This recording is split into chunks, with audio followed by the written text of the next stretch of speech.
Hai, Yeah. Hello. Hello. Yes, you are live now. Hi, How I'm are you, attaching the Tshego? presentation now. Yeah. We are live now. So maybe okay, I got your presentation. So maybe you can Okay, just great. start with your intro while I set the system Share the up, yeah? screen. Yeah, but Hello, everybody. Thank you so much for joining us this afternoon for this session on dramatic writing for television. My name is Tshego and I write for TV. I have written for numerous sitcoms, dramas, soapies, telenovelas, such as Isidingo, Isikaya, Hope, Abo Mama, Ikaya, Garidumele, My Perfect Family, Tulino Tulane. I've been writing since 2015 as a freelance writer. And prior to that, I was working at ETV as an exec producer. And prior to that, I was working at SABC as a commissioning editor. And so I currently have a production company, Moneta Productions, through which I write and produce content. And I've just written and produced a web series called The Single Diaries of a Josie Girl, which traveled internationally to web festivals around the world and got nominated in Rio and won in Asia. So, yeah, I'm happy to come back home and bring the little bit of knowledge that I have accumulated throughout the years back home to the Northwest. It's always exciting to work with Batho and to sort of plow back and sort of help the industry, development in that way as far as experience is concerned from my side. So I'm super excited to be here. Thank you for having me. Thank you for allowing me the time. I apologize for the delay. I am aware of the time, and I am aware that there's been quite some time that you guys have been waiting. So without further ado, Mr. B, can I go ahead? yes, you may, ma'am. The floor is yours. Thank you. So I've just introed myself. Can you skip to the next slide? Oh, do I just press that there? Okay, great. So yeah, I'm going to be talking about storytelling. And Robert McKee is the author of a book called Story. And it's quite an important book, I think, if you want to learn how to be a writer for television, specifically because he gives you tools and he teaches you how to write for TV. And this is a quote from Robert McKee. It says, "A culture cannot evolve without powerful storytelling." And, as storytellers, we always need to remember that we are part of something bigger than ourselves. But can you go to the next slide, please? Thank you. So, as far as storytelling is concerned, what makes a powerful storytelling, a powerful story? So, there are elements of stories that you need to sort of bring to the page when you write. It has to be authentic because viewers can always tell if something's not quite authentic and they just get turned off immediately. It has to be relatable. It has to have characters that people can identify with, your viewers can identify with. And in order for it to be relatable and identifiable and authentic, there are certain story principles that you have to put in place, such as the title, the genre, the format is just the duration of the show. So if it's 13 episodes by 24 minutes, or if it's 6 episodes by 48 minutes, whatever the slot is that you're writing for the broadcaster that it's going to be showing your series, you got to have a tagline, a log line, a premise, controlling idea, world of story, the target market and audience appeal, visual realization, statement of intent, and character biographies. These tools are not just powerful for you as a writer telling the story, but they're also important for if you want to put together a pitch document and you don't know where to begin and you want to tell people about your story, but you don't quite know what is important in your pitch document. So if you include these principles, and I'll show you now how they speak to each other and tie into each other. But if you include these principles, it's going to give whoever you're pitching to, be it a broadcaster or a funder or a streaming service, it's going to give them a very clear understanding of what story you're trying to tell, and they'll be able to then identify if it's the type of story that they'd like to commission or license from you. Next slide, please, sir. Great. So just to give you guys a bit more clarity in terms of the principles I spoke about as to what the purpose of each one is. With the title, this basically just ropes your audience in. It's the first thing that your audience sees. When they see the promo on SABC 1 or 2, they just like, okay, that's something I want to watch just from the title. The title has to speak to your target market. So if it's a young audience, a title like Scheme Sum, it's a young audience. It captures the vernac of the land. So you kind of get a feel for the show from the title. The genre, very important. It speaks to how you're going to tell your story. And by that, I mean, if it's comedy, it has to be funny. If it's romantic, it has to tug at heartstrings. If it's action, it's got to be fast-paced and move. If it's thriller, it's got to have elements of like fear and suspense, So the genre just speaks to telling your viewer or the person reading your document what they can expect from your document. So they know they're not in for any surprises. If it's a comedy, they know, okay, great, I'm going to be laughing, I'm going to be looking for humor. If it's a love story, I'm going to be looking for, things that make my heart feel mushy and stuff like that. So genre, very important. It also speaks to the pace of how you pace your script or your story. The format, again, this just speaks to your, your 6 minutes by 48 episodes, 6 episodes by 48 minutes, or 13 episodes by 24 minutes. It just determines the duration, basically, of your show, of your series. The tagline is a short selling line. It's used mostly in movies, but I think it's also worth investing in for television, because then it sort of captures further, it's like a marketing tool. It can further capture the imagination of the reader of your document or your viewer of the show. So it could be something that is, tied into the lingo of the country that sort of speaks to the target market that you are targeting through your series. The logline is a paragraph that describes your series from the protagonist's point of view and the character arc they go on, the situation they find themselves in, and how the character then achieves their goal. It basically says, as an example, a young boy from Rustenburg with the dream to become a singer stumbles upon a broken down studio and knows that he has to use the studio to become the next big thing. So it basically tells you your story in a paragraph from point A to point B to point C to point D, and then sort of tells you the arc of that character. So you know what they want, you know who your protagonist is. It's a boy from Rustenburg. You know what they want to do. He wants to become a singer. You know how he's going to do it. He's going to use the studio that he stumbles upon. So it basically just gives you the beginning, the middle, and the end of your story without giving too much away, so that your viewer and your audience can know exactly what they're watching without getting any funny surprises along the way. The premise then is what you tie that log line into as a question, a what if question. So what if a young boy from Rustenburg with the dream of becoming a singer stumbled upon a studio and wanted to use it to record his next album? That sort of gives you an idea of what the emotions of that story is going to be. And then the controlling idea is basically a universal truth that has two opposing themes, such as love versus hate, good versus evil, So you look at two themes that are extreme opposites of each other, and you make a universal truth out of those two themes. So for example, in the example that I just gave about the ambitious boy, it could be ambition versus betrayal. And your controlling idea would encapsulate those two themes. And it could sort of something be like, in the journey of becoming a singer, one has to betray those they love.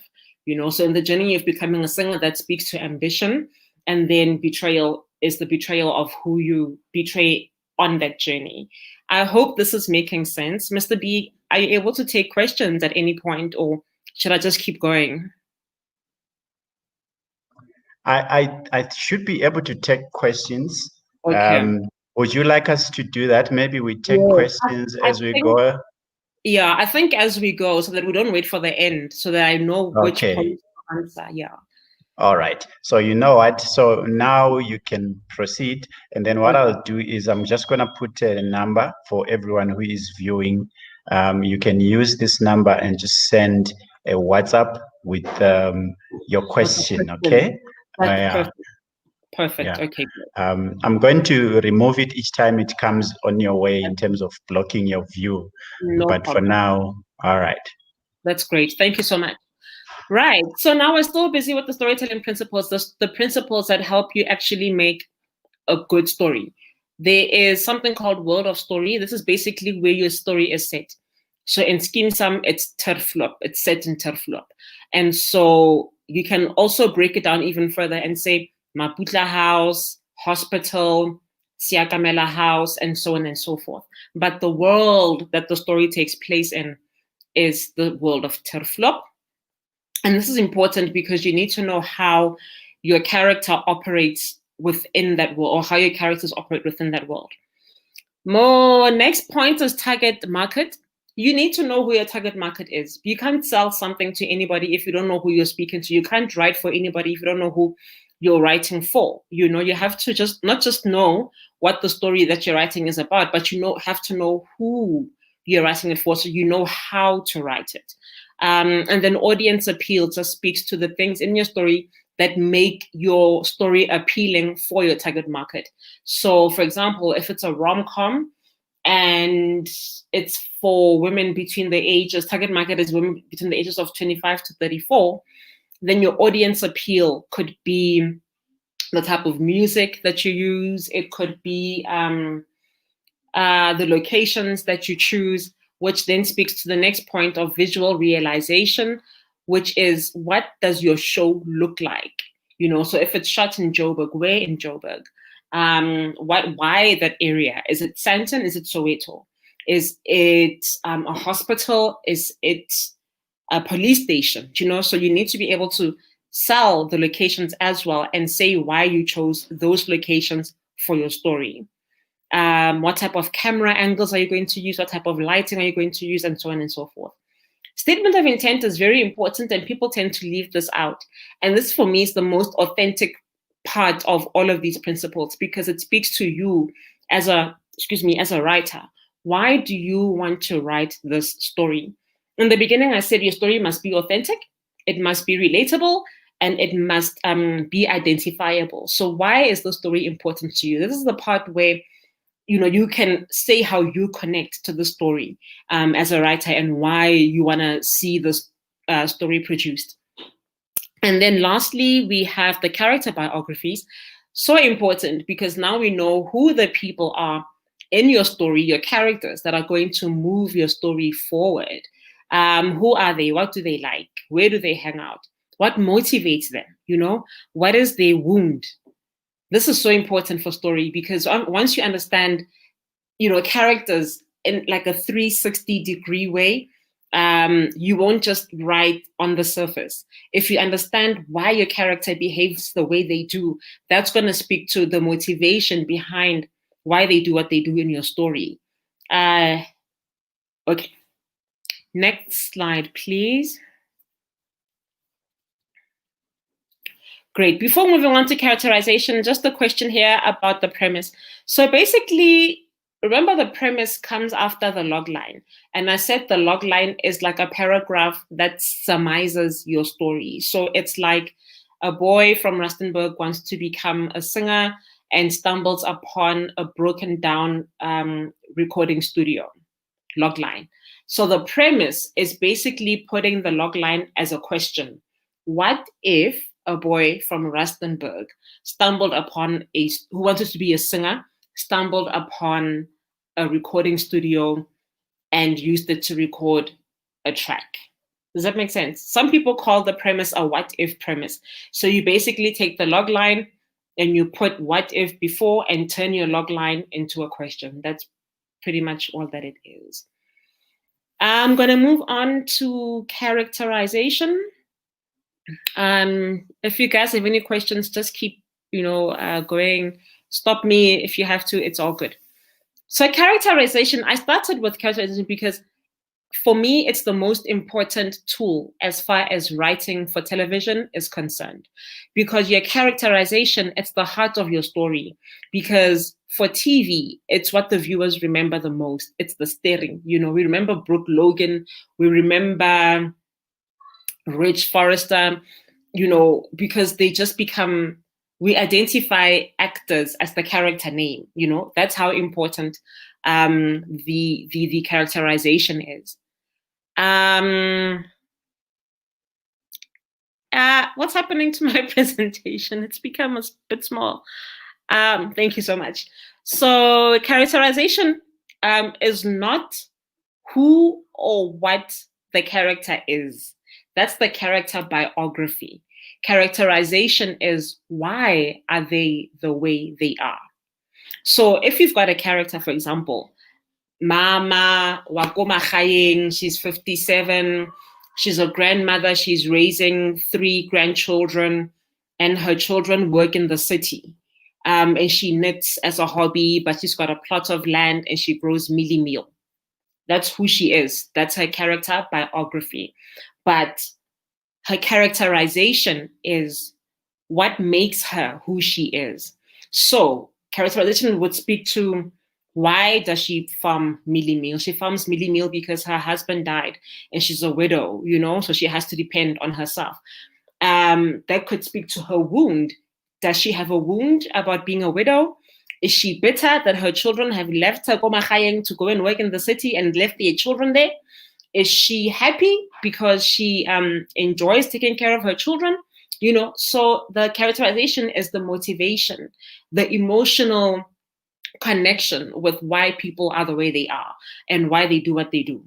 For example, if out of the 3 grandchildren, she's got one who's her favorite, because maybe this one reminds her of her late husband, or maybe it's the least favorite because that child reminds her of her late husband. The child has got traits of her husband.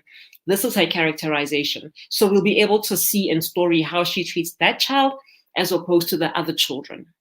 I hope that makes sense.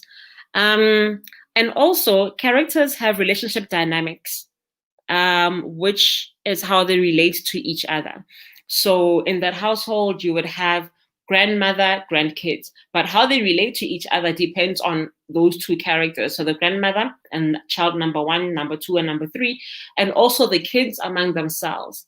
It also speaks to what moves your story forward, what gives you stakes in your story. Stakes for me are more important when they are hinged upon character.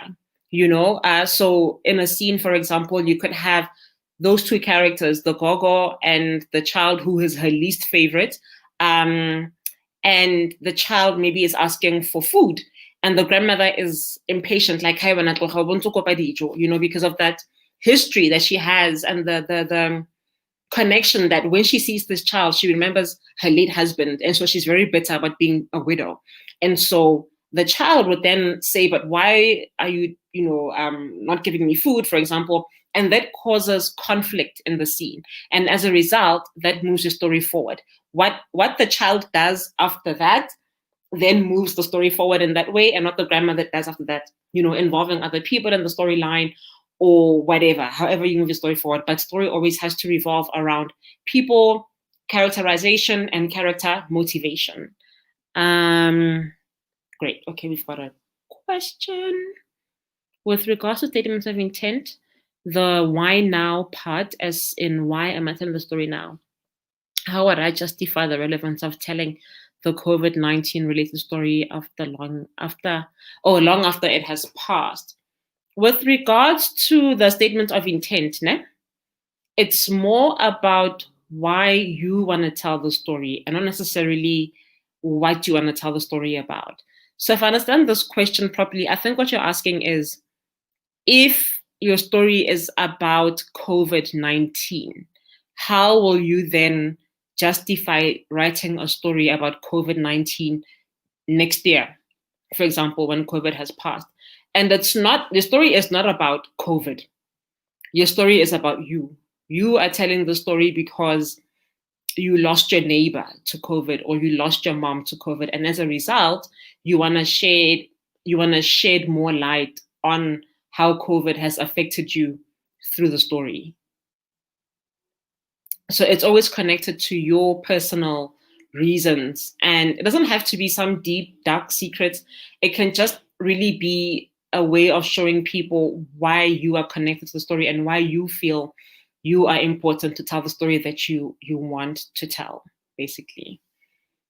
Okay, go. Next slide, please.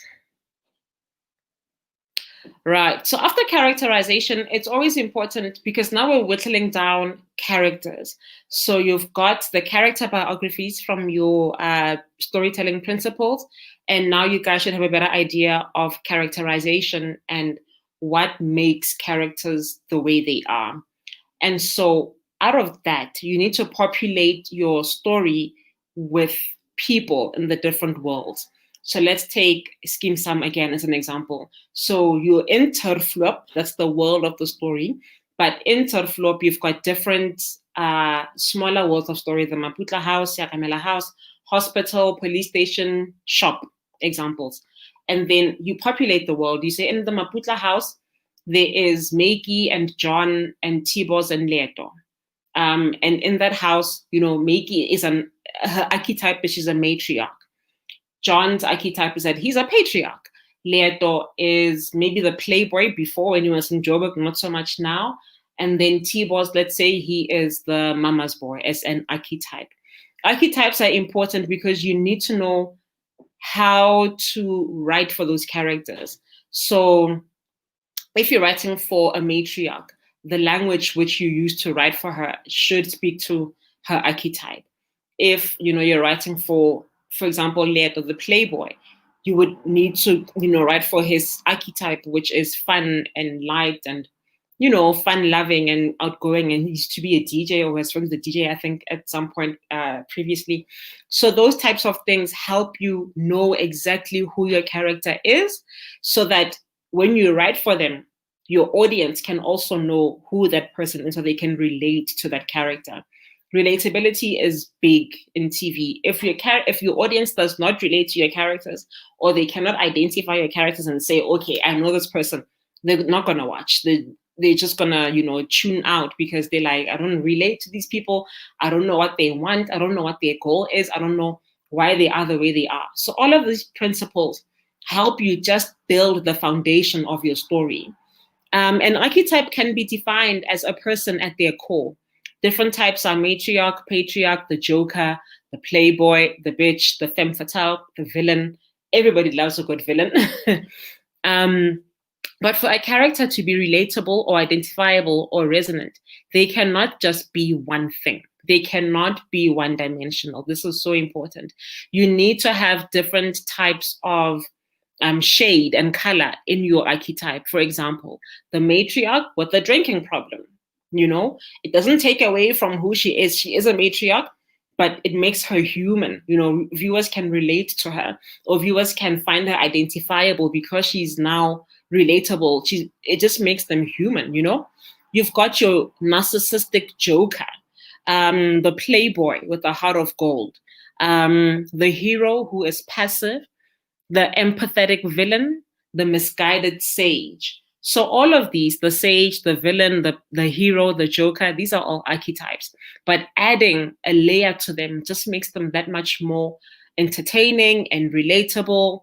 And they really target your heartstrings. When you think of the playboy with the heart of gold, you're like, but why is he a playboy? What's his wound? What's his flaw? Why is he behaving this way if he's got a heart of gold? And then you're like, okay, he's got a fear of intimacy. He's got a fear of commitment. But why? Something must have happened to him previously as a child for him to be doing what he does. So that just makes your characters a little deeper, gives them a little bit more depth than just being on the surface. And also then you will be able to tell your story as the characters want something, but they need something else. What I mean by that is that, for example, your matriarch with the drinking problem, she wants to be seen in the community as a good person because she's a matriarch, and but she's got a drinking problem. It's a secret. If that secret erupts, it's going to her need is to feel fulfilled, for example.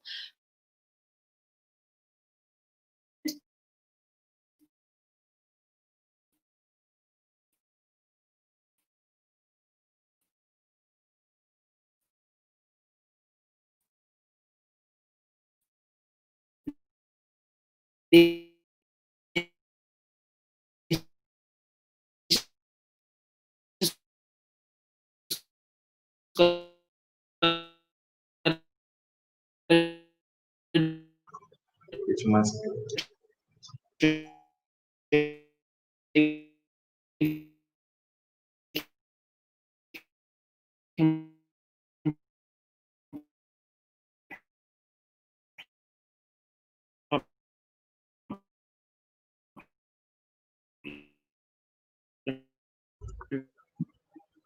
Tshego, something seems to be happening. Are you there? Hi, Tshego. Just yeah, I don't know. We are having internet issues. I'm not saying that's Yeah, we're having internet issues, Tshego. Okay, we seem to have lost Tshego. We're just gonna wait for her to reconnect. Please just stay there. We'll be with you just now.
Oh, there you are. Thank you. Sorry about I'm that. I don't know what happened. It's the lights. The lights went off. So it just cut me off. Yeah, it just cut me off. I don't know why. I'm so sorry about that. I'm glad to be No, back don't though. worry. Yeah, don't worry. Okay. It's ESCOM issues. We've been having power cuts as well. So Oh my. everybody needs to be patient with that, because Yeah. when you have a power cut, depending on how you're getting your internet, if you're getting it from the cellular networks, it means that the radio base has actually cut off. It's going to take a bit Cut of off. time. So just to Exactly. our viewers, just be patient. Whenever we lose Tshego, we're just gonna get it back. We'll entertain you with a song inyana here and there. All right. So are you ready to go back to it, ma'am? Yes, let's get going. Great. We're So enjoying it so far. I think it's is it going well? brilliant. Thank you. Thank Okay. you. All right. Okay, so we spoke about the different archetypes and how they would be not just one dimensional. So your matriarch with a drinking problem, for example. Please, can you go to the next slide, sir? The one you were on? Yes. So the matriarch, for example, would be like holding up a position in her community that makes her very respectable, right? So this is what would be at stake. If her flaw of alcoholism would be found out, this would affect her. It would affect her relationship dynamics and the stakes in her character arc and how that story moves forward. So it would affect her children, it would affect her husband, it would affect the community because she's a church member, and so the world of the story just speaks to like how people are, how they behave depending on where they are. So if you're at work, for example, you're an employee, you're not the same person at home. At home, you are a son or a daughter, depending on your gender. You also have a sibling, so you have a sister. You relate differently to your parent than you do your sibling.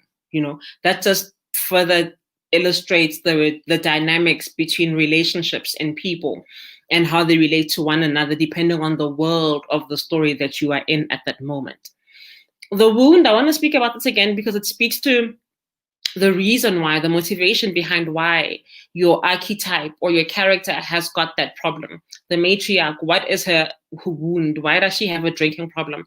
And this is what she would need to resolve in the story, and as a result in herself. So when you tell her story about a matriarch with a drinking problem, you will be answering that question. Why does she have a wound? And why does she drink alcohol? Because of that wound. And then the flaw, for example, would be something that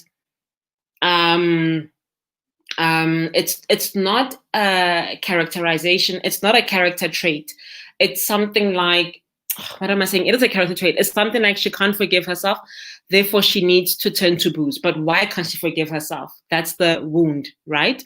So the backstory of your character would then determine the character's current motivation as to why she does what she does. I hope that makes sense. So the flaw is a character trait, just to make that clear. So you can be impatient, that can be your flaw. You can be sharp-tongued, that can be your flaw. But the wound speaks to why you are that way. Moving on to structure, this speaks to what your character wants. What do they want to achieve in your story? And what they want is always looked at the opposite of what do they need. So your matriarch wants power in church. She wants to be a deacon, but she needs to forgive herself for the rape that happened at a party when she was 16, as an example. So the rape, for example, could be the reason why she's got a drinking problem. And what she wants, that comes into conflict with what she needs, because she's not facing what she went through. She's just putting a bandage on it and addressing it with the drinking problem. So when the drinking problem comes out, it's going to come into direct conflict with what she wants. It's going to jeopardize her chances of being a deacon. It's going to jeopardize her position in the community. It's just, everything is just going to fall apart. But guess what? As viewers, we are going to feel for her. We are going to love her because we'll feel her pain. We'll feel what she went through, and we'll understand why she's got this problem in the first place. And we'll say, oh my gosh, this reminds me of whoever. I know this character. You've got your audience hooked at that stage. Tears are falling down their eyes, when they're watching the next episode to see, because now your stakes are high and they're rooting for this character now because they know she's a good person. She just has this problem, but now they understand why she's got this problem. It's because of what happened to her. That's her wound, which speaks to her flaw. But now you've been rooting for her all along to become a deacon. And then this thing comes up and you're like, flip, will she ever become a deacon? And now you're in the journey with her, wanting her to win against all odds, The character journey then becomes the structure of your story from the beginning, the middle to the end. So you've got your character.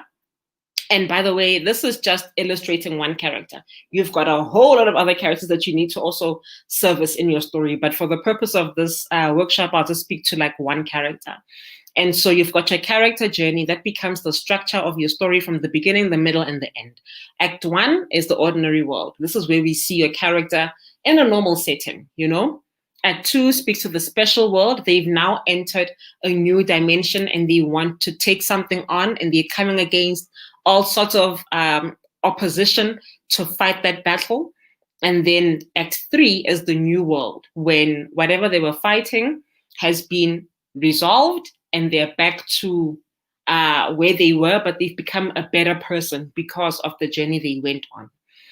And so archetypes, this is important, may achieve a goal by the end of your story. So the matriarch might become a deacon, but she'll always remain a matriarch. She won't change. She won't become a femme fatale. She won't become a bitch. She won't become a joker. She'll always remain a matriarch. But the journey that she goes on might teach her something else about herself. So she might resolve her problem of drinking, but it might open up other possibilities for other problems. She'll still be a matriarch, but there'll be other things that have come through from the story that you've been telling that can now feed into another journey that can start for her, especially in soapy and telenovela. People don't quite change. They stay the same, but the situations that they find themselves in are different. And so they acclimatize to the situation that they're in to tell that story, but they remain who they are. Lindiwe Tikana will always be a villain, never going to change. Also, it's impossible to speak about characterization without speaking about the world of story. So next slide, please. So what this means is that if you've got a character, for example, who is a matriarch, you can't have a matriarch without a home. What is she the matriarch of, So the world of story would speak to that character. You can't have, let's say, you've got a hospital set, for example, and in the hospital, you've got to populate that hospital with different people, a receptionist, a porter, so you gotta, whatever the purpose of your story is, according to the genre that it is, you gotta populate that world with what you need. So in a comedy, if it's a hospital comedy, it's a comedy set in a hospital, you would have a joker, you'd have a prankster, you could have the hero, you could have the patriarch, you could have all these archetypes, but the archetypes just depend on what story you're telling and where your story is set, most importantly. That speaks to how you label your archetypes. For example, a class clown is in the classroom called a class clown, but as an archetype at home, there's no classroom, he would be a jokester at home. I hope that makes sense. The story and the world of story. So when it comes down to story, all story is conflict. That's all that story is. Story is conflict. When you know your characters so well that you are able to say, these are the character traits of my different characters. And in this world, in the world of the home, for example, I've got mom, dad, son, daughter. And this daughter is a bitch. The son is a villain. The husband is a patriarch and the mother is, for example, a femme fatale. How those characterizations and archetypes maneuver in that world would cause conflict, and that's how you move your story forward, by resolving that conflict and taking your characters on a journey to resolve that conflict. And as a result, conflict is character. And conflict is characterization. Why people behave the way they do is what you use to tell your story. And the world of story is how your world affects your character's characterization. Nobody is ever one thing everywhere they go. To some, depending on your dynamic, you are a mother. To others, you're a friend. Same person. To some, you're a girlfriend or a boyfriend. How you relate to this person is a reflection of how you respond to, that world of story. For example, to your mother, you're their child. In the club, you're a patron. You behave differently in the club to how you behave at home because of the rules of that world, and most importantly, because of your archetype. So the archetype then comes into conflict depending on what world you are in and the relationship dynamic with that world. So this then creates conflict and therefore moves your story forward. And then from the story moving forward, you've got your structure, your beginning, your middle, and your end with regards to what your character wants, the goal they want to achieve versus what they need. Next slide, please, sir. Here's an example with my favorite character, the matriarch with the drinking problem. Let's say this is an example of a story that you can tell. She goes to a shebeen. Okay, nothing there. It's just her going to a shebeen. But in the world of story, she is responsible. And she's the head of the family, right? But now in a shebeen, it's got a different power dynamic. There's a shebeen queen. So if she gets drunk and clashes with the shebeen queen, that speaks to those two archetypes coming into conflict with each other. She begins throwing her weight around, and the shebeen queen calls her to order. She's not going to tolerate the matriarch throwing her weight around in her shebeen. That's story, because there's conflict, there's story. But now to move your story forward, right? The daughter of the matriarch also comes to the shebeen. She sees that her mother is drunk. She's shocked to see that her mother's drunk. The mother is shocked to see that her child is there. That dynamic then speaks to their relationship. Does the child put her mother in her place? Does the child blackmail her mother? You know, it speaks to how they relate to each other. And the rules of this world, the shebeen, are different from the rules at home. So when they go back home, is she now going to keep the secret from the husband? Is she going to, bribe the mom to get her to do what she wants because she's got the secret about her? And that's how you move your story. It's like putting building blocks on your story, depending on the choices that your characters make by giving them conflict. And the choices they make speaks to who they are in their characterization as characters. Next slide, please. Which then takes us to story. And as a result of all of these actions that are happening with your characters in different worlds coming into conflict because of characterization, ta-da, you've got your story. But more important than that is the different types of conflict that your character can face. This is important because it gives you a different understanding of your character in different ways. There's intrapersonal conflict, which is the conflict that your character has with themselves, the inner conflict. So, for example, the character can be like, I really want to stop drinking. The matriarch, for example, can go to the priest, and confess, I've got the secret, I've got a drinking problem. She's revealing her intrapersonal conflict through dialogue by saying that she's got this problem. Your interpersonal conflict would then be how you relate to your characters, so her daughter, seeing her in the shebeen queen and her fighting, that's interpersonal, it's between people.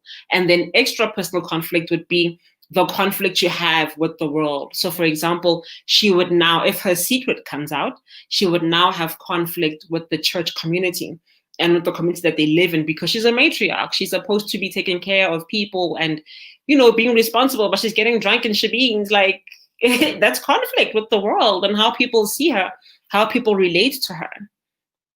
And as a result also, because of that extra personal conflict, maybe the husband could want to come closer to her.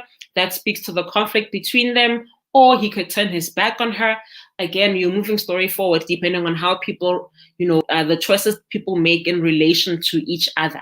So it's the matriarch's story as far as point of view is concerned. It's being told from her point of view, but how people react to what's happening in her story is how you move the story forward. And how people relate to her and so on and so forth. But ultimately, because it's her story, she goes on that journey, the beginning, the middle, the end, act 1, act 2, act 3. So she would decide if she's going to be, if she's going to own it and say, yes, I've got this problem. And therefore people will respect her more, or she's going to run away from it. But you take her on a journey of, connecting each emotion with the other to move a story along in a relatable way. And so, oh yes, and as a result of moving a story forward, this is what gives you stakes. So if a husband says, I'm leaving you, but now to be a deacon, you need to have a husband. How are you going to be a deacon? How are you going to achieve your ultimate goal if your husband says he's leaving you? That's a stake. Your life is, your position is on the line. What you want is on the line because of this. So this is what makes us like protagonists and like characters, because now we want to see her win. She has to convince her husband. She has to somehow relate to her husband that, you can't leave me. Or maybe he does leave her. Now she must try to get him back, So this is now making her a more fuller character, and we begin to understand her for who she really is, and we're able to see her go on a journey, and we want her to win because we know that she can do the job of being a deacon, and so that produces stakes in your story. And then from the stakes, you've got a sequence of events. We call this story sequence. It unfolds through the character's POV, depending on who they're speaking to in the scene, and as they go to different worlds. So if she is in her home, the child is blackmailing her. If she's in church, they're backstabbing her and they're gossiping about her. Those are different scenes that she can have. And those scenes form a story sequence to move your story forward. Next slide, please, sir. Which then brings us to structure and plot. So all the things that your character does and the choices they make to move the story forward then becomes your plot. And then how you structure it from the beginning, the middle, and the end is your structure, Act 1, Act 2, and Act 3. TV dramas, when you watch like a TV drama or a soapy on television, you'll see how they've got different storylines in each episode. Typically, a story an episode will have 3 storylines: the A storyline, the B, and the C storyline. More often than not, the A storyline is fast-paced and it's got action and thriller in it. And then the B storyline is very melodramatic and it tugs on your heartstrings. It's what makes you connect emotionally with your characters. And then the C storyline would be more comical and lighthearted. It's not always the case. This is not a formula. Some storylines can intertwine. For example, the A can sometimes be melodramatic, the B can sometimes be comical, the C can sometimes be fast-paced and thriller. All it speaks to is that in a half an hour slot, there are 15 scenes in each episode. So if you've got A, B, and C, then you can open your episode with the C storyline, lighthearted, and then go to a B storyline, and then go to the heavy stakes, the A storyline, as a cliffhanger, because now you have to be aware that, there's ad breaks in TV. So that third story, the cliffhanger, the scene before the cliffhanger has to be the high stakes to make viewers come back. When you come back from your ad break, you can either go to a direct pickup, a DPU of that scene, back to the A, or you can go to a C to make it a bit more light, or B, but you just literally have to build your episode up in such a way that the stakes keep heightening every time you go to a cliffhanger. The next cliffhanger would be for the second ad break. So before you go to your second ad break, you go back to your A storyline. So viewers are like watching, like, what's going to happen with this person? Are they going to die? Are they going to live? Oh my gosh, life and death, stakes are high, And then you come back from your second ad break, and then you round off your show nicely. But again, you have to finish off with a cliffhanger because you want them to come back for the next episode. So A, B, and C literally just speaks to the type, the amount of scenes that are in that episode. So A storyline has 7 scenes in an episode. B storyline has 5 scenes in an episode. And then the C storyline has 3 scenes in an episode. And whatever genre you choose to make them is up to the story. The story will always determine the genre. You know, like in a soapy, if you're telling a story about, I don't know, a chicken that went missing in a household where the household is really poor, you know, that's not going to be a comedy because now, you know, you're tagging at heartstrings, it's going to be a melodrama.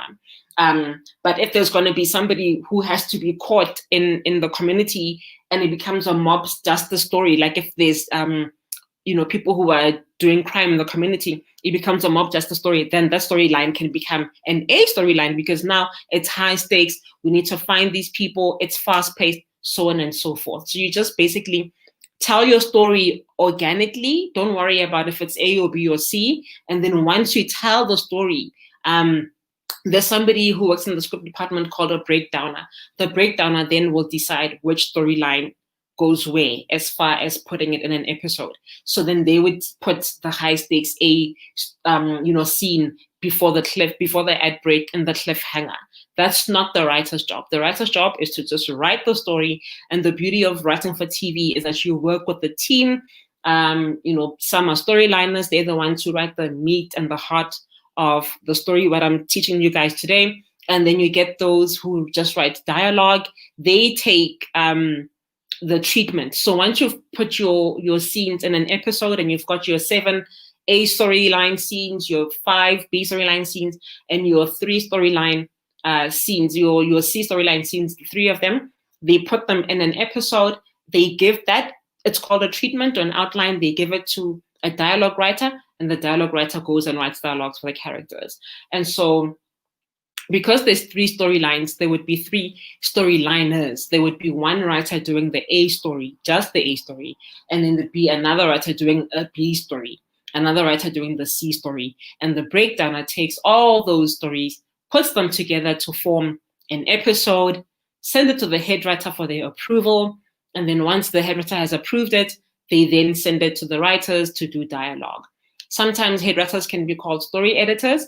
They make sure that the story has all the juice that you can get out of it. If it's funny, I mean, if it's a comedy, is it funny? If it's a thriller, is it scary? If it's, or is it fast paced? If it's action, is there high action? You know, so the story editor and the head writer can perform the same function, but the point of their job is to make sure that the story does and delivers on what the story has promised. Because remember, in the beginning, you promised your broadcaster and you promised your viewer the genre, you promised them a statement of intent, you promised them a logline, you promised them visual realization, you promised them character biographies. And so the job of the head writer and the story editor is to make sure that they have fulfilled all those promises they made in the beginning to the broadcaster or to the producer or the viewer, you know, depending on who's interacting with the story at that point. Next slide, please, sir. And so as a result of your structure, then you have a story sequence. The goal of any story is to learn something new about that character. For example, when the story about the matriarch starts, you see her as a matriarch, you don't know about her drinking problem. As the story unfolds, you begin to realize, hey man, you know, problem. And then you're like, what's going on? It piques your interest in the story. So then through that, you take a character on a journey. And as the character goes on a journey, then your viewer also goes on the journey with the character because they want to know more and more about why this person is this way and why this person does what they do. And as they go on this journey, it brings them into conflict in their world of story. It brings them into conflict with other people in their world of story. And the different types of conflicts, your intrapersonal, your inter with people, and your extra with your community. And as a result, as they respond to choices and make choices, then then your story unfolds. And that's what we call a story sequence. Question from Owacheng. Hi, Owacheng. I have heard of a term, breaking the decorum of a character. Whoa, I've never heard of that term. Where a selfless matriarch is unappreciated as she goes on to become a selfish bitch. Wow. Shirley Valentine, please share light on that. What could have been the writer's thoughts? This is an interesting question. So you sort of see most of this in films and not so much in TV dramas. Because TV dramas play more frequently and they have seasons. So you want to keep the foundation of a TV drama as much the same as possible, so viewers know what to expect when your story is renewed for a new season. So for example, in Insecure, Issa Rae will always be looking for a relationship because in season 1 she broke up with her long-term boyfriend. Season 2, she was retaliating and sleeping with everybody. Season 3, she thought she found someone, but that guy ghosted her. And then season 4, her and her 5-year boyfriend, who they broke up with in season 1, Lawrence, comes back and they seem like they're going to reconcile, but now he's got a baby with somebody else. So for a TV show, those archetypes don't change. They remain the same because you want to keep getting your contract renewed, basically, and you've made a promise to the broadcaster. But with films, listen, perfect example. I haven't seen that film, but I get your question as far as a character changing an archetype. And that's purely just for, plot twist. That's purely just to spin the story on its head, to sort of, because you've got your audience hooked for an hour or two in the film, they're watching the film. So you want to give them as many hooks and as many turns and twists along the way that are believable, but also like entertaining and compelling as far as your genre is concerned. Let's take another example, which could be in Get Out, for example. I don't know if you've seen it, but there's the character, the white girlfriend, with the guy, the black man who they're dating. They go to the girlfriend's house. When the story starts, the girlfriend is very sweet, and you just thinking, oh, what a sweet girl, she's very likable, very girl next door. That could be her archetype.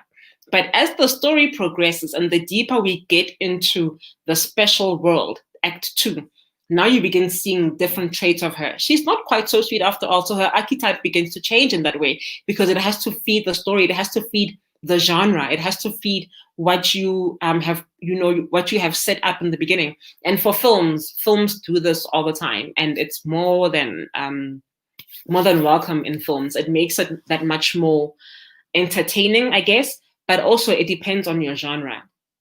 For example, if you were telling a story about, let's say, a rom-com, and you had a lady who wanted to fall in love, and she starts off very like sweet and like, mushy, I want to be in love, whatever.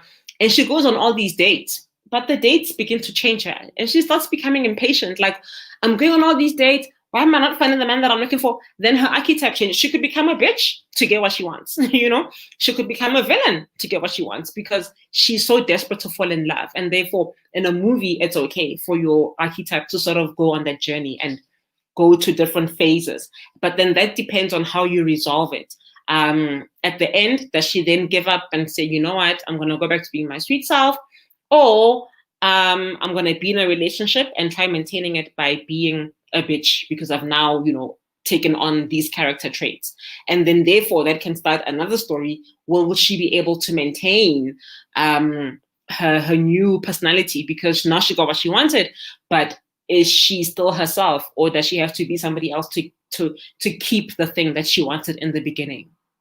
So films are great. Films, it's a field day. If you can convince your reader or your funder in your 2-page outline through your synopsis that this is the journey they're going to go on, then yeah, go for it. But in TV, it's very different. TV has to be very sort of consistent, because they've made a promise to the broadcaster and the viewer, and so on and so forth.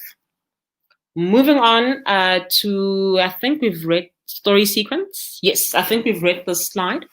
And then turning points. Turning points, basically, all they are is the story, the things that happen in your story that determine the choices that your character makes. So the turning points, they determine the structure of your story. They're determined by the genre of your story, and they're determined by the character's characterization. So you've got your act one, it's your ordinary world. It's your character in their natural state before they face any problems. Inciting incidents then becomes the thing that propels your character on the journey they are about to go on. So with the matriarch, the priest announces that they're looking for a deacon, and she's like, I'm gonna go for it. And she starts, petitioning with the choir, because that's the inciting incident. She starts petitioning with the choir to get them to put a good word for her, petitioning with Abu Mama Hudu Umtandas, or, to put on a good word for her. That's her inciting incident, right? And then, for example, the refusal of the call. This is now when she comes into conflict. So now she's excited about going on this journey, but something comes into conflict with her. Something causes her, something happens that causes her to doubt herself. So she refuses the call. The refusal of the call is now you've got doubts. You're like, I don't think I can do it. I could lose my family, for example. I could lose my husband, or whatever the case might be. And you begin doubting yourself. But then at the end of the act one, there's something called the point of no return, the first act climax. This is now when you resolve the thing that you were doubting and you're like, I'm going to go for it. Screw it. I'm going to go for it. Right. And now we, as viewers, we are hooked. We are with you. We're like, yes, mama, go be a deacon. You can do it. Now they're in the second act, the special world. Now this is where all hell literally breaks loose. There are progressive complications along the way. These are called stakes. So now you have to fight with men in the community because no woman's been a deacon before. You have to fight with your family because who's going to cook supper? Now you're being a deacon, You have to fight your way to where you want to go, basically. And obviously, you're not just fighting all the time. That would be a very boring story. Sometimes you are afraid, you give up. You're like, okay, fine, I won't bother, But then something else happens to make you realize that actually this thing means more to me. And then you start fighting again. So in your second act, you've got your progressive complications. You've got your false victory, where you actually think you've won, but then you realize that you haven't won. For example, you think that, you've got the position, and then they say, you can't be a deacon without your husband. And now the subplot in your story is the drinking subplot. Now it's come out that you've got a drinking problem and your husband has left you. So now you have to go and try find your husband. So you've got what you thought you wanted, but it's not completely fulfilled, because there's something else missing, which then leads you to your midpoint. Your midpoint is when you get what you want, but you don't have what you need. So let's say, for example, your husband comes back, you're a happy family, you get the position of deacon, but now it comes out to the church that you've got a drinking problem. They can easily fire you, So now you have to literally claw your way back to people, earning people's trust, earning people's respect, because now it's come out in the community and in the church community that you've got a drinking problem, which then that's now more stakes, progressive complications, which then takes us to your second act climax. The second act climax is you've gone after what you want. You are now a deacon, but you are able to also admit that I've got this problem, but this is why. When I was a child, this happened to me. And as a result, my flaw is I turned to alcohol, because my wound is I was raped at a party. You know what I mean? And so that becomes my coping mechanism. By that stage, I'm even getting teary. By that stage, your viewers are just like, and that journey has been worth it, because you've given them so much in this woman's journey. You really want her to win in this particular story, because you can identify when she wins, when she loses, what she wants, how she jeopardizes what she wants with what she needs, So she needs to forgive herself that the rape wasn't something that she brought on to herself. And that's what we're now dealing with in the third act. when you've now come into conflict with what you want and faced what you need, that then takes you to the third act, the new world, because now you've learned something new about yourself, and the viewers, more importantly, have learned something new about you. The next slide, please, sir. And then in the third act, that's your new world. This is now you've gone on this journey, you've accomplished becoming a deacon, and you have fought your childhood wound of, face why you were turning to alcohol, and but now it's a new world. You've got all this information, but now you must go and convince the people who hold that position of deacon. You've got to now go and fight with them again in the new world. So you've got your family support, your husband is back, you understand why, you do what you do. You come to the church and you say, listen, I know I was wrong. I shouldn't have been drinking. I know it's a sin, whatever, you say whatever you need to say at church, but now there's going to be more stakes in your path. The men are going to be like, women have never been deacons before, and this is why. They're emotional. They can't handle what's thrown at them, And then through your third act climax, that's now when you have the biggest victory, and you're able to convince the community and the deacon, the priest, and even the antagonists who are the men at church who feel like women shouldn't be deacons. You manage to convince everybody. You do petitions. You go door to door. You read scriptures from the Bible and you say, but Jesus turned water into a silly example, but you know what I mean. So you literally gather everything that you have within yourself to fight that last battle. And from fighting that last battle, you get the biggest victory. Now everybody's celebrating you. You are a true hero because you're not just a matriarch, but you're a matriarch who overcame a wound and who overcame a flaw and went on this journey, and you are better for it. And then the resolution is they get what they want and everybody lives happily ever after. But in the soapy, nobody ever lives happily ever after. You give them a new problem, to become the new story. We've got a question. Is one able to suggest the storyline to a telenovela or a soapy? You feel the need to introduce a character with a specific storyline and so being part of the team. Well, that would be taken away from the job of the people who are on the writing team. I understand what you're saying, because as a viewer, especially when you are a writer and a viewer at the same time, you're like, no, man, this thing can happen like this. Why don't they do this? I totally get that.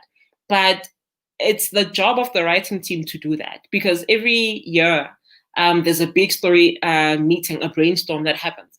And the writing team and the producer and the head writer go on this brainstorm. It's supposed to come up with stories that are going to, be the storylines for the next season. And then you've got mini storylines in between, mini brainstorms in between, where every quarter, after every 3 months, or every 3 months, you have another brainstorm to sort of, give the stories more meat. So I don't know how you would go about it unless you've got friends or people who work there. Or you can tweet these days, social media is beautiful. You can sort of tweet your idea, but I think it doesn't really have much weight, because it just means you're making a suggestion, My suggestion would be to rather try get on the writing team. And what they normally do is, if you go to Rhythm City, for example, they've got test scripts. So you can write to the script manager and say, listen, I want to be a writer. Can you send me a test script? And then in the test script, then you can write the script. And then once, if they like your script or not, you can, have a way in. And then now you've got the weight to make suggestions, and you will be heard. I think it just depends on how much it means to you to make the suggestion. Because sometimes just an idea and you're just like, oh, this could work, but it doesn't really mean much to you. But if it means that much to you, then be on the writing team, just try sending a test script, suggest the storyline in the writing room to people who can hear what you have to say, because you're part of the team and you're getting paid for it, So I would suggest rather going that route as opposed to like throwing out ideas. Or if you don't want to be part of a writing team, then write your own story, use those ideas, and not necessarily plagiarizing, but like coming up with like using that inspiration to tell your own story, and coming up with characters and worlds and, a 2-page outline using the storytelling principles. We spoke about the genre and all these things, and rather, try get funding from NAVF to do a short story, a short film, or get funding to do a web series, why not? You can also apply as an individual to NAVF. If you're in tier 3, you can come in and say, listen, I don't have a production company, but I will work with these people who've got more experience. Or you can start one, why not? And get the funding through your company. There's just many ways to go about it that I don't think you should get bogged down by one idea and say, if they don't use my idea and I tweet it, for example, then, screw it, I'm never going to be a writer again. There's many ways around this thing, and just the idea is to remain open and, use your ideas in a way that can benefit you more than anything else, as opposed to trying to benefit other people, unless you're getting paid for it,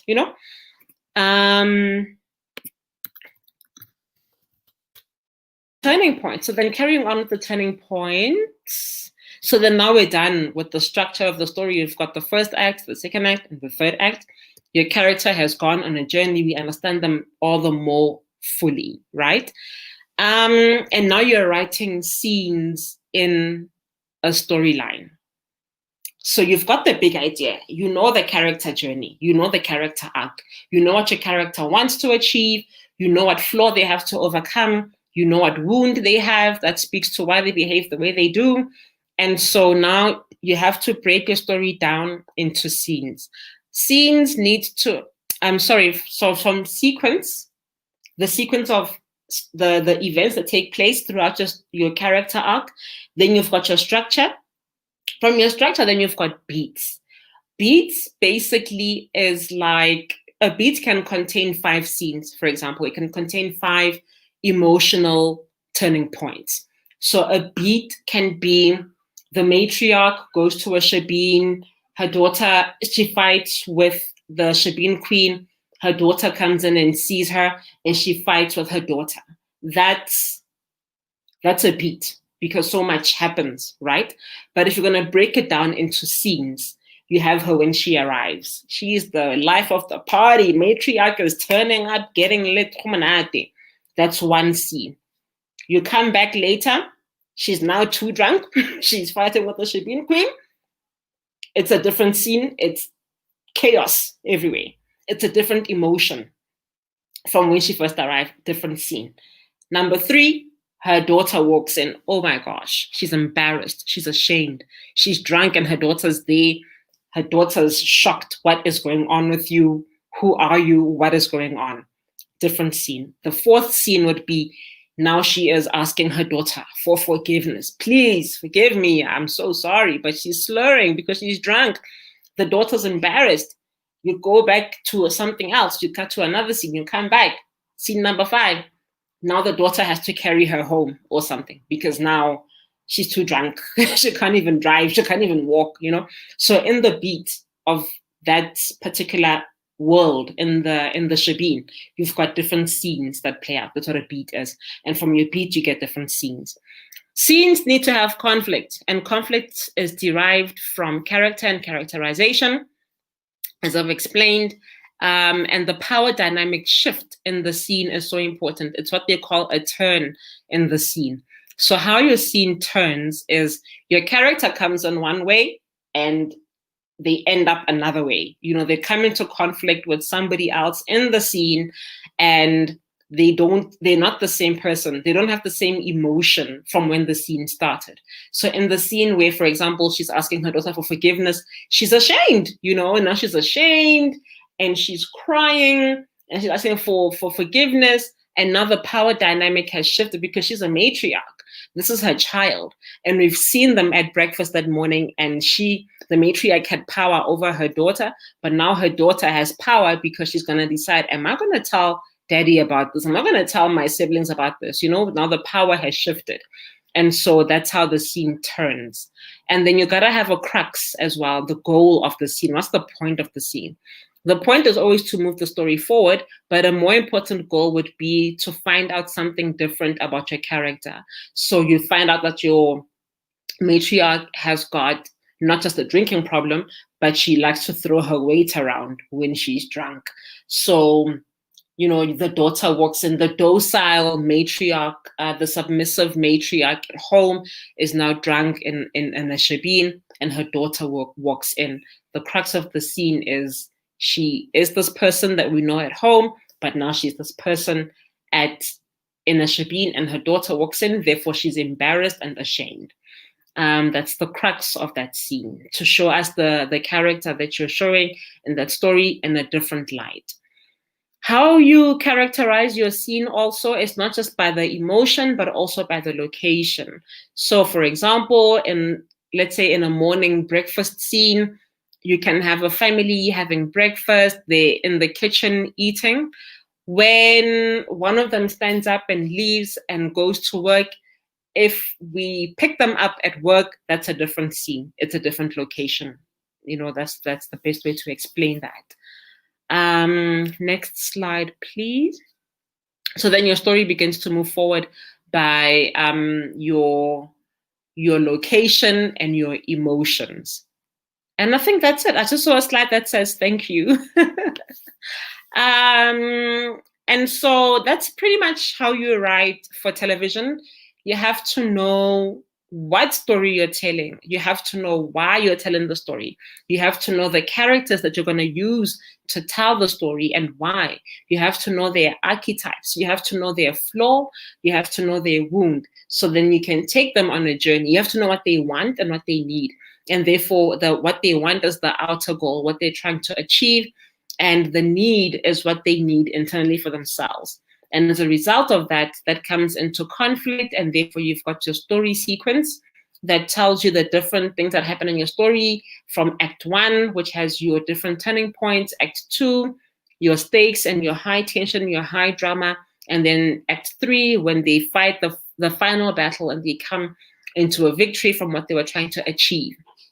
And then when you're writing for television, you break that down further into cliffhanger moments before an ad break to give it that juice, and you just populate your story with different people. So like, for example, if you are telling a story about a matriarch, in an episode you could have people talking about her at church. That's one scene. Have people speaking about her. Her neighbor could be speaking about her. You could have a scene with her confessing to the priest about her deep dark secret of being an alcoholic, and that's how you have scenes for your episode. And as a result, you now know how to write for TV. Wow. What? Sure, that was amazing. That was amazing. But before we let you go, Okay. tomorrow we have one of the workshops is actually short film production. So we just want to pick your brain in terms of what is how does one write, say, short film? Maybe you've been given 5 minutes. So yeah, so just give us some tips there. Oh, for tomorrow, at what time? What time is it? I think it's in the afternoon. Okay, and then afternoons are better for me. That's okay. Yeah, no, but we just need you to give us some tips now, because tips now for tomorrow. If you go back to the slide, the Act 1, Act 2, Act 3. Okay. The structure. Okay, let me just go back to it. How to write a short film. Yeah. Okay. No, I guess what? Oh, this one. No, go forward again. Keep going. Keep the one that's got inciting incident, all that stuff. Keep going. Okay. Story sequence. This one. This one. Yes. Yeah. Basically, when you are writing a short film, it's a slice of life. I did a short film last year for NAVF, the female filmmaker short film, and I learned so much, because working for broadcasters, we work in TV, it's episodic. And so going on training to learn how to write a short film helped me, because I was able to see how different it is from TV. And all it is it's a slice of life. So you look at a character in all their totality, and you say, what's the most interesting thing about this character that I want to tell? For example, I don't have an example. So, for example, let's say there's a priest who kills his son and buries the body in the backyard. That's a slice of life that's worth telling as a short film, because a short film has to move you in your emotions the same way that a long story would, with 3-act structure, but that leaves you wanting more. So you would set up your priest at church, he's preaching, or maybe at home, he's preaching. Can I have the slide back, please, sir? He's preaching, so you show him in his ordinary world. And then you show the drunk son arriving. And you've portrayed him as a priest. You think he's a good man. But something snaps, and that day he kills his son. His wife is screaming. He orders his wife to stop screaming. And he digs a hole in the backyard, and he buries that body. In as much as it's high stakes and high tension and high emotions for short film, it still speaks to Act 1 and Act 2. There still has to be an ordinary world where you see your character in their natural space.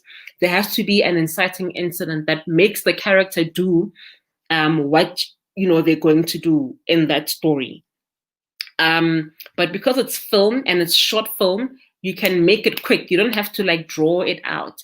And then you can even skip some of the turning points. You can skip refusal of the call. That they can go straight to the first act climax, where they're now in this world. He's no longer a priest. Now he's a killer. And that speaks to the question that I got from Waheng earlier about how archetypes can change in a film. So you thought he was this good priest. Now he's a killer. He's a murderer. He just killed his son. Now you're in the second act. What is he going to do? Is the wife going to call the cops?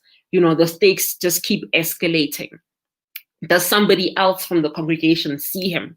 What are the stakes that rise in the second act? And then it can even it can even end on the second act climax. It doesn't have to end. You don't have to resolve a short film. It can end the second act climax on a high note where they've done this thing and the cops are arriving. That's it. You're done with your script. Enough. You're like, flip. The cops are coming. He's either going to run away. He's going to take his wife hostage. There's many things that he can do. But because it's a short film, it's supposed to end on a high note where you're like, you're like intrigued. You're like, oh my gosh, Just as it began, yeah. Exactly. You don't have to make it now end all nicely and tie it up. It's supposed to keep you on the edge of your seat because it's literally a slice of life. It's a slice of life from the story of the person that you are telling in that moment. Wow. Does that suffice? That will suffice. I think we're gonna sound intelligent tomorrow. Oh, good. I'm happy I can help you sound intelligent. No one will ever know. Yeah, but unless those that are watching this, of course, they'll go like, "Oh, we know where you got that beat from. Come on now." Yeah. So yeah, that's good. Thank you so much. I truly appreciate you for your time and your data. We really appreciate it. It's been quite insightful. And do you have any social media handles? Where do people get a hold of you or what?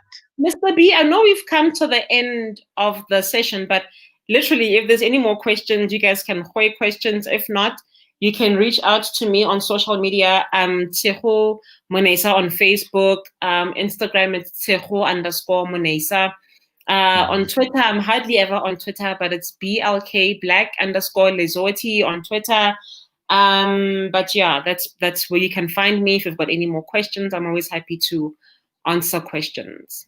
And you're most welcome. Thank you for having me. I really loved sharing the little bit that I know, and I hope that you guys now have the confidence, to go out there and tell your stories. So Yeah. Someone Yeah. wants you to mentor them. You see. It's one thing. Reach out to me. Let's check in my inbox on Facebook and we can see how, if possible, we can work that out. Yeah. What Yeah. are you currently busy with? Anything that you're writing? Or... Yeah.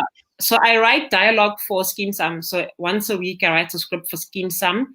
And of course, I've got a production company. I'm always putting together proposals, trying to get funding for short films and films. And my film, actually, Tabazimbi, comes out in October on SABC One. SABC One is now showing short films that we shot last year.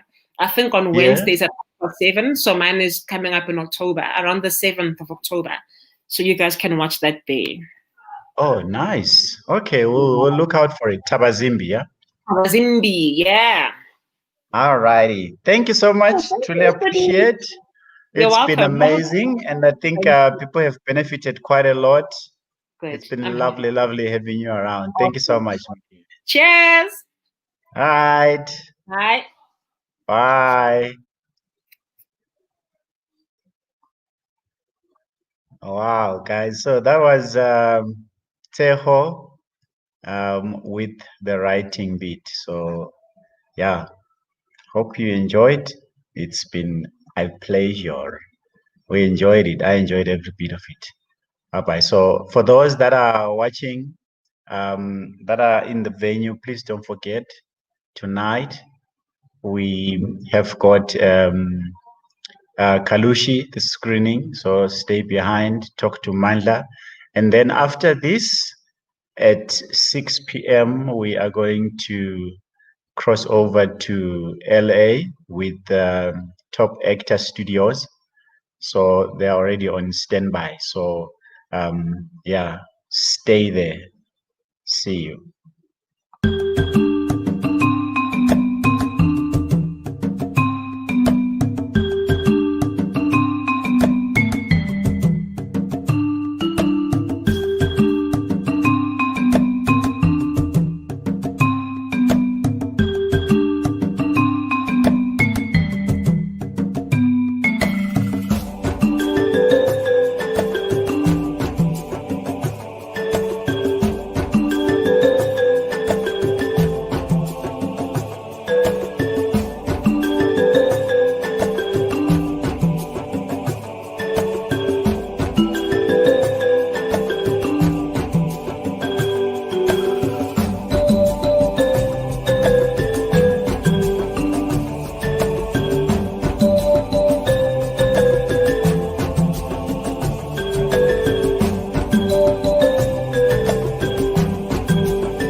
That somebody who can actually do that for them, they are fighting with you. The same guy who put in Malanga. Mm.